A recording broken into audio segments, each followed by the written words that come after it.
स्वागत करती हूँ। यूपी डीएलएड 2023 फर्स्ट सेमेस्टर के प्रशिक्षुओं के लिए क्लासेस प्रोवाइड की जा रही हैं, नोट्स बनवाए जा रहे हैं। तो आप सभी प्रशिक्षु जल्दी से वी पाठशाला चैनल विजिट करिए और अपने डीएलएड की प्रिपरेशन को और भी बेटर बनाइए, क्योंकि आपके वी पाठशाला पर सभी सब्जेक्ट को बिल्कुल डिटेल में चैप्टर वाइज पढ़ाया जा रहा है। तो आप नोट्स बनाइए, तैयारी करिए और पीडीएफ भी आपको टेलीग्राम चैनल वी पाठशाला के टेलीग्राम चैनल पर प्रोवाइड की जा रही है। तो आप जल्दी से वी पाठशाला चैनल के टेलीग्राम से जुड़ जाइए।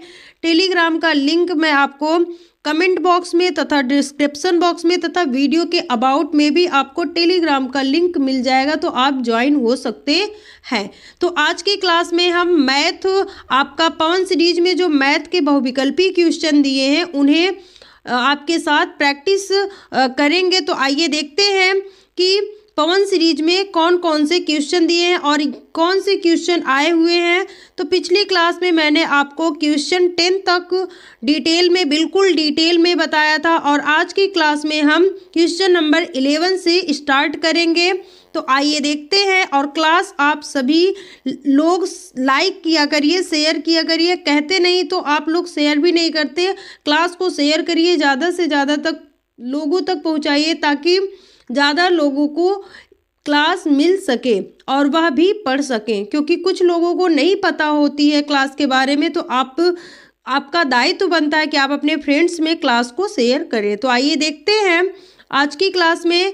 तो हमारा जो आज के सेशन का पहला क्वेश्चन मतलब क्वेश्चन नंबर 11 तो दिया है इसमें कि किस संख्या में 6 का स्थानीय मान सबसे अधिक है। तो देखिए आपके एग्जाम में स्थानीय मान से क्वेश्चन पूछे जाते हैं।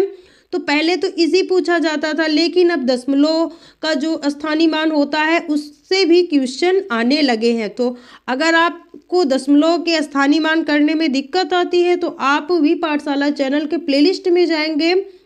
यूपी डीएलएड 2023 बैच में मैथ में मैंने आपको 3 से 4 क्लास में या 5 क्लास में उसका ली हूँ, बिल्कुल डिटेल में मैं आपको स्थानीय मान कराई हूँ। तो आप वहाँ से पढ़ सकते हैं। और आइए देखते हैं तो इसमें 6 का सबसे अधिक जो है स्थानीय मान किसमें होगा।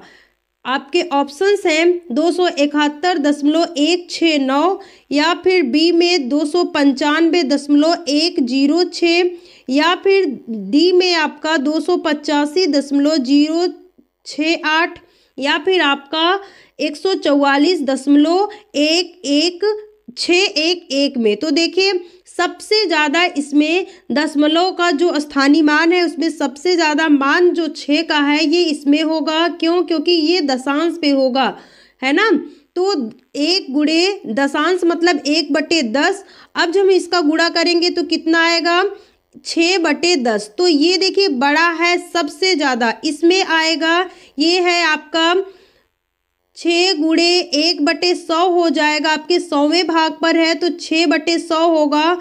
तो देखिए 6/100 जो है वह छोटा है 6/10 से और इसका होगा 6 गुणे 1/1000। तो यहाँ पर हो जाएगा 6/1000। तो ये तो और भी छोटा हो जाएगा 1000वां भाग। और इसमें भी आएगा कि 6 गुणे 1/100 तो क्या हो जाएगा 6/100। तो देखिए सबसे जो बड़ा है वो आपका 6/10 है, बाकी 6/100 और 6/100 फिर आपका 6/1000 ये छोटे हैं 6/10 से। तो सबसे बड़ा है 6/10। तो आपका आंसर होगा सी 144.611 में 6 का स्थानीय मान सबसे अधिक होगा। चलिए आगे देखते हैं। अगला क्वेश्चन है क्वेश्चन नंबर 12। क्वेश्चन नंबर 12 में कह रहे हैं कि 3/5 प्लस -2/5 ब्रैकेट में है -2/5 का मान होगा। तो मैंने आपको भिन्न जो फ्रैक्शन है बिल्कुल डिटेल में बहुत सारे क्वेश्चन मैं प्रैक्टिस कराई हूँ और इस टाइप के क्वेश्चन तो मैं बहुत ही ज़्यादा प्रैक्टिस कराई हूँ। तो आप अगर नहीं पढ़े हैं तो अभी भी टाइम है आपके पास कि आप बिल्कुल डिटेल में पढ़ लीजिए, क्योंकि आपको मैथ से छुटकारा नहीं मिलेगा। आपको डीएलएड चारों सेमेस्टर मैथ पढ़ने पड़ेंगे। फिर यूपी टेट में भी 30 नंबर का मैथ आएगा आपका सीटेट में भी 30 नंबर का मैथ आता है और जब आपका सुपर टेट होगा तो उसमें 20 नंबर का मैथ आएगा। तो मैथ का बहुत ही ज़्यादा रोल होने वाला है। तो मैथ आप अभी से अपना स्ट्रॉन्ग करते जाइए। अगर नहीं आता है तो कोशिश करिए, मेहनत करिए, क्योंकि कोशिश करने वालों की हार नहीं होती है ना। तो आप भी जब प्रैक्टिस करेंगे धीरे धीरे, मैथ देखिए प्रैक्टिस पर ही होता है। जितना आप प्रैक्टिस करेंगे उतना ही ज़्यादा आपको मैथ इजी लगने लगेगा। तो आइए इसे सॉल्व करते हैं। तो है आपका 3/5। तो हम ब्रैकेट जब तोड़ेंगे तो 3/5 होगा और यहाँ पर प्लस और माइनस का गुणा होगा तो क्या हो जाएगा माइनस। ये सब चिन्ह कैसे बदलते हैं तो ये सब मैं बिल्कुल डिटेल में पढ़ाई हूँ। आज क्वेश्चन प्रैक्टिस कर रहे हैं तो हम थ्योरी पर नहीं जाएंगे, ठीक है। तो यहाँ पर है 2/5। अब क्या करेंगे देखेंगे, आपका हर जो है समान है तो आपका हर अपरिवर्तित रहेगा। 3 - 2 हो जाएगा, कितना आएगा 1/5। अब देखिए कौन से ऑप्शन में आपका 1/5 दिया है तो आपके ए ऑप्शन में ही 1/5 दिया है जो आपका राइट होगा। चलिए आगे देखते हैं। अगला है क्वेश्चन नंबर 13। क्वेश्चन नंबर 13 में कह रहे हैं कि 24 80 का कितने प्रतिशत होगा। तो क्वेश्चन में कह रहे हैं कि जो 24 है वो 80 का कितने प्रतिशत होगा 24, है ना। तो यही क्वेश्चन में पूछा गया है। अब देखिए क्वेश्चन तो बन गया, जो लिखा था मैंने वही उसे लिख दिया। 80 का कितने प्रतिशत होगा आपका 24। तो अब इसे सॉल्व कर लीजिए। 80 का मतलब मैंने आपको बताया है प्रतिशत बिल्कुल डिटेल में, सभी चैप्टर को बिल्कुल डिटेल में पढ़ाई हूँ और क्वेश्चन प्रैक्टिस भी कराई हूँ। तो आप अभी भी जाकर के पढ़ सकते हैं, पर ये क्लास आप देख लीजिए तब, क्योंकि आपको पता हो जाए कि डीएलएड के एग्जाम में कैसे क्वेश्चन पूछे जाते हैं।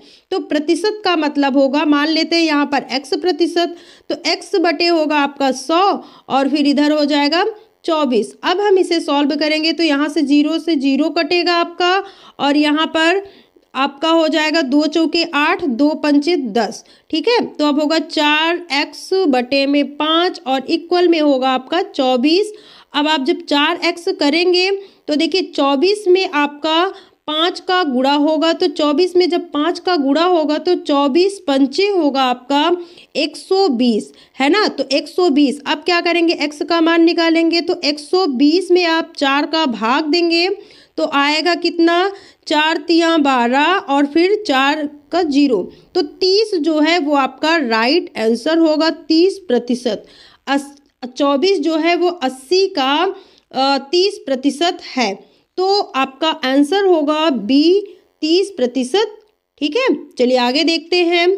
अगला question, question number 14। Question number 14 में पूछ रहे हैं कि ये देखिए बीजगणित से क्वेश्चन पूछा गया और बीजगणित भी मैं आपको बिल्कुल डिटेल में पढ़ाई हूँ।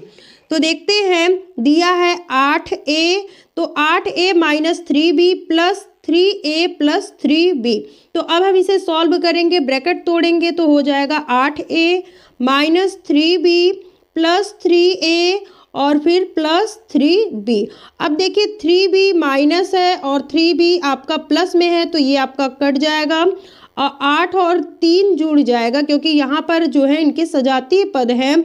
तो 8 3 कितना होता है 11, ए जो है वो आपका राइट आंसर होगा। तो ऑप्शन देखते हैं, पहले में है 10a, दूसरे में है 3a प्लस 2b और आपका डी में है 3b और सी में है आपका 11a। जो सी है आपका वह राइट आंसर है। चलिए अगला देखते हैं, क्वेश्चन नंबर 15। तो क्वेश्चन नंबर 15 में कह रहे हैं कि 13 की अनुवर्ती प्राकृतिक संख्या है। तो देखिए अनुवर्ती, पूर्ववर्ती, मैंने आपको नंबर सिस्टम पूरा बताया है, ठीक। तो आप क्लास देखिए, अगर नहीं देखे हैं तो अभी देखिए, जो देखे होंगे, जो प्रशिक्षु पढ़े होंगे उन्हें पता होगा कि 13 की अनुवर्ती, पूर्ववर्ती। चलिए मैं अनुवर्ती बता दे रही हूँ आपको, आप पूर्ववर्ती बताइए और उत्तरवर्ती दोनों का मतलब बताइए और 13 की उत्तरवर्ती और पूर्ववर्ती हमें कमेंट बॉक्स में आप लोग कमेंट करके बताइए। तो 13 की अनुवर्ती होगी आपकी 13 जो है, 13 के बाद क्या आएगा, 13 के बाद आएगा आपका 14। तो 13 के बाद जो आएगा 14, तो 13 की अनुवर्ती मतलब अनुवर्त हो रहा है, आगे बढ़ रहा है ना, तो 13 की अनुवर्ती होगी आपकी 14। चलिए आगे देखते हैं। आगे है आपका क्वेश्चन नंबर 16। क्वेश्चन नंबर 16 में कह रहे हैं कि दो संख्याओं का मासा आपका एचसीएफ कितना है। एचसीएफ दिया है 16 तथा उनका गुणनफल। देखिए दो संख्याओं का मासा तथा यहाँ पर देना चाहिए था, तो उन दो संख्याओं का, इन्हीं दो संख्याओं का गुणनफल यहाँ पर 6400 है, तो आपका एलसीएम पूछा है। तो इसका आपको मैं बताई हूँ क्लास में बिल्कुल डिटेल में, इसको भी सारे चैप्टर को मैं डिटेल में पढ़ाई हूँ। तो एचसीएफ इंटू एलसीएम इक्वल संख्या 1 और फिर आपकी नंबर 2, मतलब संख्या 1 और संख्या दूसरी। तो देखिए पहले आपका एचसीएफ कितना दिया है, मासा दिया है 16, एलसीएम आपसे पूछा गया तो एलसीएम आप वैसे ही लिख लीजिए, और इन दोनों का गुणनफल, यहाँ पर गुणे का चिन्ह है ना, तो कितना दिया है 6400। अब हमें एलसीएम निकालना है, तो एलसीएम इधर लिखेंगे और इसे क्या करेंगे, भाग लग जाएगा 6400 में, तो यहाँ पर 16 लिखेंगे। अब देखिए 16 चौके 64 और फिर यहाँ पर 00 लिख लेंगे, तो कितना आया आपका 400। देखिए बिल्कुल इजी है, बस आप समझिए चीज़ों को। तो 400 जो है वो आपका राइट आंसर होगा, और आपका ऑप्शन जो है ए में ही आपका जो है राइट आंसर मिल जा रहा है। ऑप्शन ए आपका सही है 400। चलिए आगे देखते हैं नेक्स्ट क्वेश्चन, और क्वेश्चन नंबर 17। अगर कहीं पर भी आपको नहीं समझ में आ रहा है या फिर क्लास में कोई डाउट है, तो आप प्लीज़ कमेंट बॉक्स में कमेंट करिए। आप बताइए कि कहाँ पर आपको डाउट है या फिर आपको कहाँ पर नहीं समझ में आया। मैं नेक्स्ट क्लास में या फिर इसी क्लास में आपको चीज़ों को क्लियर करूँगी। चलिए देखते हैं क्वेश्चन नंबर 17। क्वेश्चन नंबर 17 में कह रहे हैं कि 25% का दशमलव में बदलने पर मान होगा। तो देखिए मैंने आपको दशमलव में पढ़ाया है, दशमलव संख्याएं, दशमलव पद्धति मैंने आपको बताई थी कि कैसे भिन्न को दशमलव में बदलते हैं, साधारण को कैसे भिन्न में बदलते हैं, और साधारण से दशमलव में कैसे बदलते हैं, मतलब एक दूसरे में कैसे कन्वर्ट किया जाता है, सबको मैं बिल्कुल डिटेल में पढ़ाई हूँ। तो 25% का दशमलव में बदलने पर मान होगा। तो सबसे पहले तो हम 25% का ही मान लिख लेते हैं। तो आपको मैं बताई थी कि प्रतिशत मतलब होता है 1/100। तो क्या हो जाएगा आपका 25 और फिर यहाँ पर गुणे हो जाएगा 1/100, तो क्या हो जाएगा आपका 25/100। अब हमें इसमें क्या करना है, दशमलव लगाना है। तो देखेंगे दशमलव लगाने से पहले देखेंगे कि नीचे जीरो की संख्या कितनी है, तो 2। इसका मतलब है कि दो संख्या के पहले दशमलव लगेगा। तो आप लिख लीजिए 25 और 1 2, दो संख्या के पहले लगेगा, तो हो गया आपका 0.20। आगे आप 0 भी लिख सकते हैं, तो 0.25 आपका राइट आंसर होगा। तो आइए ऑप्शन देखते हैं बी। तो बी जो है वो आपका राइट आंसर है। चलिए आगे देखते हैं नेक्स्ट क्वेश्चन। क्वेश्चन है 18। क्वेश्चन 18 में कह रहे हैं कि a+b गुणे फिर ब्रैकेट में a-b का मान होगा। तो देखिए ये आपका फॉर्मूला ही है कि आपका फार्मूला होता है a² - b²। तो इसको जब प्रसारित रूप में लिखते हैं तो क्या होता है a+b और फिर क्या होगा a - b। तो देखते हैं किस ऑप्शन में आपका ये मिल रहा है कि a+b और a - b। तो ये आपका क्वेश्चन हुआ और ये हो गया आपका आंसर। तो a² - b² किस ऑप्शन में है, तो देखते हैं जो आपका बी ऑप्शन है उसमें दिया है a² - b², ए में दिया है a+b, सी में दिया है a² + b, तो दोनों गलत हैं। डी भी गलत है, a - b दिया है, तो आपका राइट ऑप्शन होगा बी। चलिए आगे देखते हैं। आगे है क्वेश्चन नंबर 19। क्वेश्चन नंबर 19 में कह रहे हैं कि 3/2 का गुणात्मक प्रतिलोम ज्ञात कीजिए। तो गुणात्मक प्रतिलोम कैसे ज्ञात किया जाता है, आइए देखते हैं। मैंने आपको पिछली क्लास में भी गुणात्मक प्रतिलोम बताया था, और आज की क्लास में भी मैं आपको फिर से एक बार बता दे रही हूँ कि गुणात्मक प्रतिलोम जो है इसी का उल्टा हो जाएगा। कैसे उल्टा होगा, कैसे, जैसे मान लेते हैं कि ए का हमें गुणात्मक प्रतिलोम ज्ञात करना है, तो ए का गुणात्मक प्रतिलोम होगा 1/a, है ना। तो अब क्या करेंगे, तो 3/2 का पूछा है, तो क्या करेंगे 1/3 3/2 करेंगे तो अब देखिए ये ऊपर चला जाएगा और ये नीचे आ जाएगा, तो कितना हो जाएगा 2/3। तो 2/3 जो है वो आपका 3/2 का गुणात्मक प्रतिलोम होगा। तो आइए ऑप्शंस देखते हैं। ए में दिया है -3/2 तो ये गलत है, बी में दिया है 0 तो ये भी गलत है, सी में दिया है आपका 2/3 और डी में दिया है 1 तो ये भी गलत है। और आपका देखिए सीरीज में बहुत बच्चे जो हैं, प्रशिक्षु जो है वो सीरीज पे ज़्यादा निर्भर रहते हैं। मैं यही देख रही हूँ कि थ्योरी जो मैं करा रही हूँ आपकी, थ्योरी में उतने बच्चे अटेंड नहीं होते हैं, लेकिन अगर सीरीज पढ़ना होता है तो बच्चे सीरीज में ज़्यादा आते हैं पढ़ने। क्यों? क्योंकि उन्हें क्या होता है कि मेहनत करने की ज़्यादा वो नहीं है, उन्हें बस ये है कि हम लिख लें, पास हो जाएं डीएलएड का एग्ज़ाम, पास कर लें अच्छे नंबर से, बस इतना ही वो सोच रहे हैं। लेकिन मैं क्या कर रही हूँ कि मैं आपको बिल्कुल डिटेल में इसलिए पढ़ा रही हूँ क्योंकि आपका बेस तैयार हो जाए।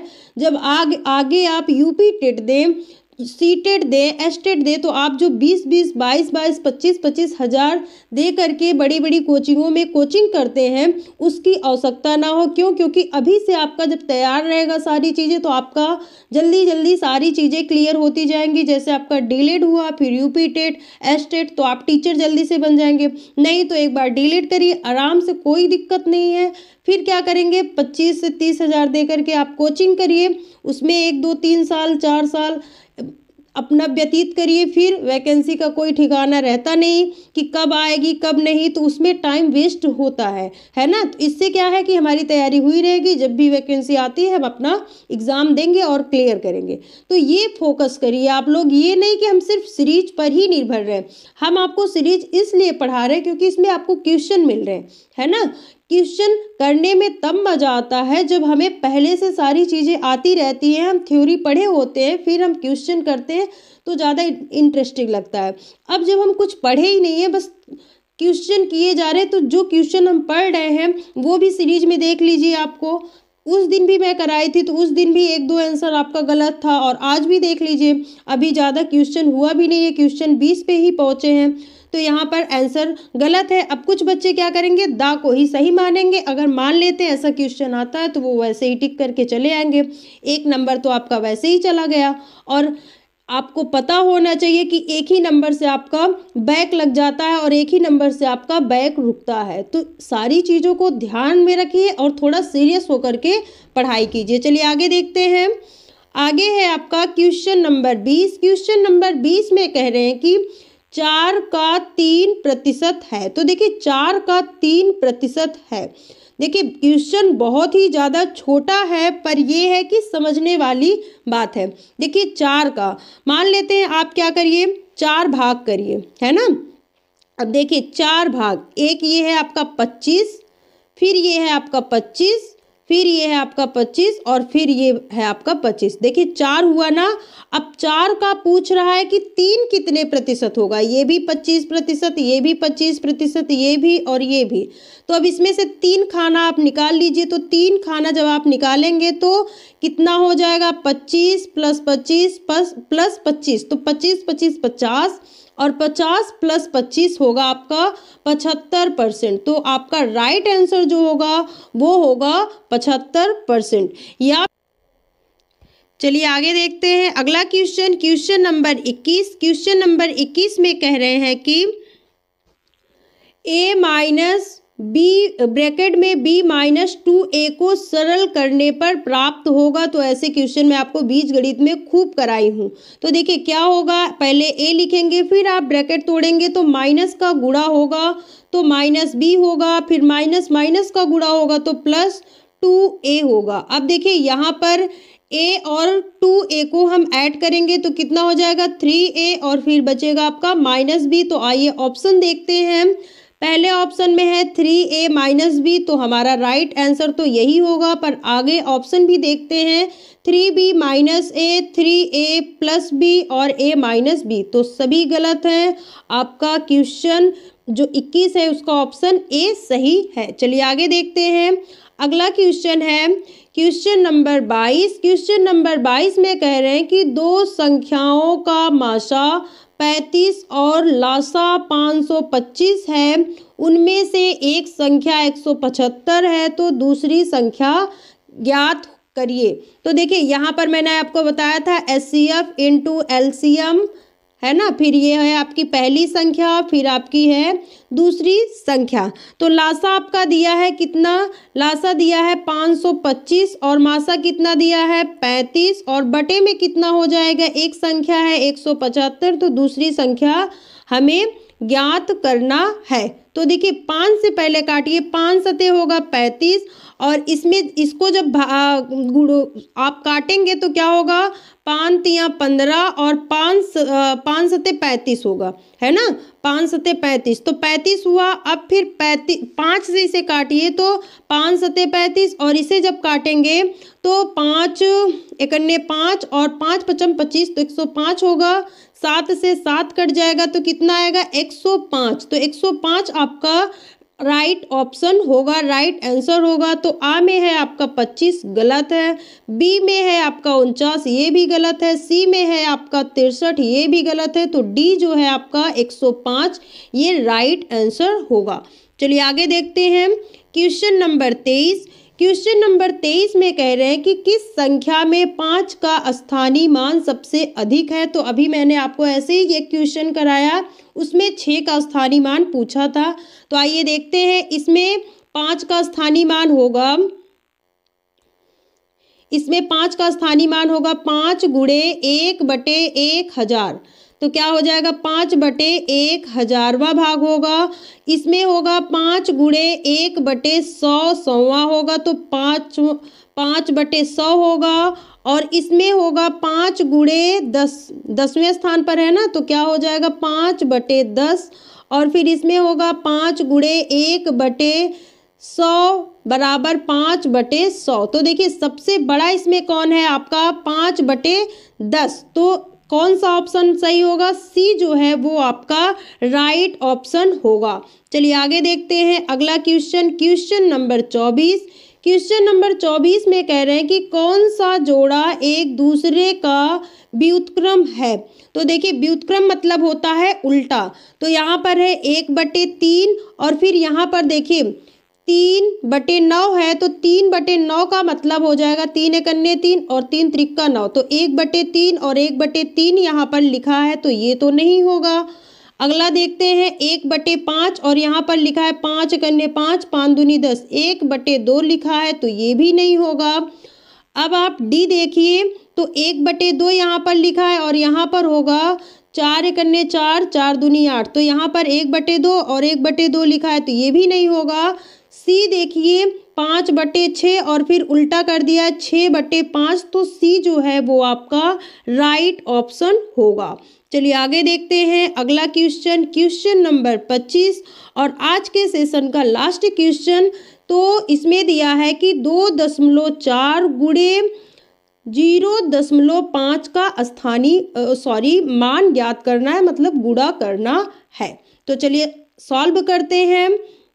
दिया है आपका 2.4, तो इसे हम साधारण में बदलेंगे तो हो जाएगा 24/10 गुणे, इसे भी हम दशमलव से साधारण में बदलेंगे तो 5/10 हो जाएगा।